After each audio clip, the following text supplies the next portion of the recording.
kakalar, çağalarına üns berýän kakalar, hat hem yetkinjek döwri üns berýän kakalar, hat uzyn ömür ýaşaýan ekenler. Olar hat bagtly bolýar, hat sagdynly bolýar, hem de işde hem hat öndürjü bolýan ekenler, naşonyal benefitler var.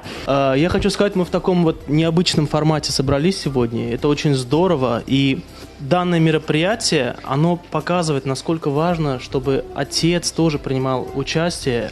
Тоже так же, как я, когда услышал анонс, что вот проводится такое мероприятие, и поймался на мысли.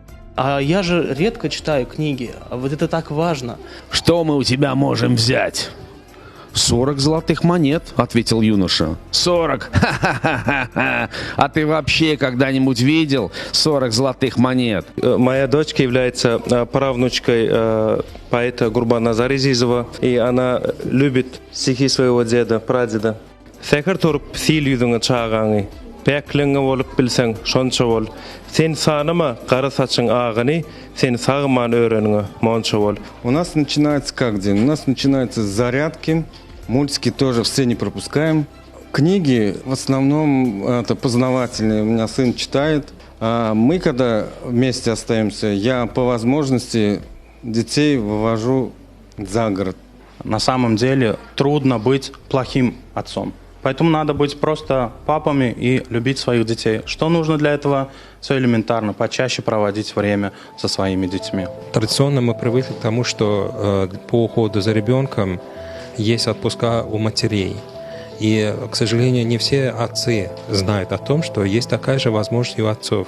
Erkeklerim şans bulmalı çağdır seçmek için. Yani aslında 3 yıl verildi. Şu an birinci bir yarım yıl ece geçerse ikinci bir yarım yıl erkek geçer kim olmalı mukavvedin. Когда разные поколения, конечно, есть определенные свои сложности, но мы всегда стремимся к гармонии. И мы, как папы, прекрасно понимаем, то есть то, что мы сделали сегодня, через 10, через 20 лет, мы увидим в своих детях, как мы их воспитали.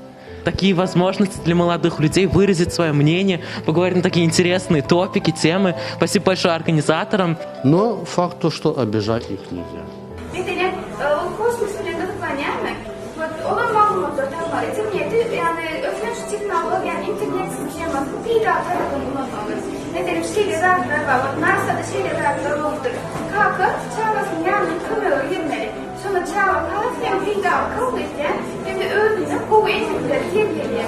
Первая практика. Говорите, что идет от души. То есть проявлять любовь, говоря конкретные слова, которые ты думаешь. Люблю, горжусь, спасибо. То есть нам надо учиться говорить вот эти слова. Если я вижу какая-то мечта у моего ребенка, я ее поддерживаю. Onun benim arzulam soruya, men hayran alyan kakımdan beyle soruğa karışmayadım kağıtlar. Sen kakı ile kızın arasında incecik çizik var şunu geçip bilmek şunu birlikte bağlamak katı ulu bir meselem kadiyan. Папа хотел, чтобы я стал экономистом, мама доктором, и тут я нашел сам решение. Потому что физическая основа это как фундамент, а духовное как наполнение души. Наши папы сегодня, мы сравниваем, получается, наше детство. В нынешнее время от нас ожидают то, что мы должны повзрослеть быстрее. На самом деле, у нас сейчас очень много сфер образования, мы учим языки, мы интересуемся всем, что возможно. У меня сейчас больше всего дедлайнов, встретить дедлайн, отправить сочинение, образование. Вот мне кажется, именно этого и ожидают от нас, то, что мы должны быть ответственными за не только наше будущее, но и за будущее нашего общества.